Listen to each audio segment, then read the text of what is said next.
My biggest concern of crossing over to SSI was the rebellion from 35 instructors and dive masters and assistant instructors that were teaching class currently. Yeah, so when the staff heard that we were going to be crossing over, it was, oh my gosh, what are we doing? Or is this really something that we have to do? Or, you know, just the basic, why do we have to do this? Or why is this going to be profitable for us?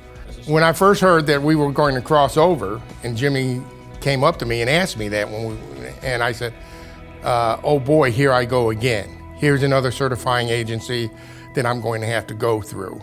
The first thing I'm going to tell you is set your preconceived notions aside.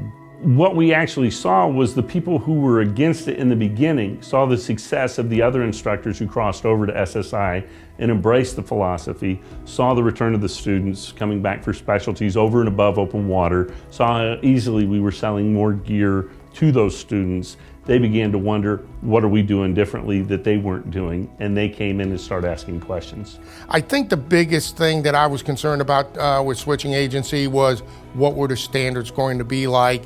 And the more we discussed it, it became easier to just move ahead with it. To me, it was just a seamless process as we moved along. Yeah, the crossover process wasn't difficult whatsoever.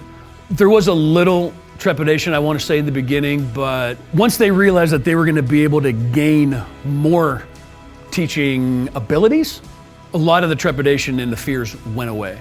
So the crossover process as a whole was very smooth for us. The crossover phase for most of the candidates or the instructors was seamless. I mean, it just went off without a hitch. SSI's philosophy of comfort through repetition, the materials that are presented to us, the digital materials that are presented to us, really changed the academic portion. Now that they've all made the change 6 months later, it's like it's no big deal. They don't even remember that it was the other way. So it's worked out really, really well. The advice I would give to you is cross over sooner than later. I wish we had done it sooner. If you don't make this move, you're crazy. You'd be nuts not to.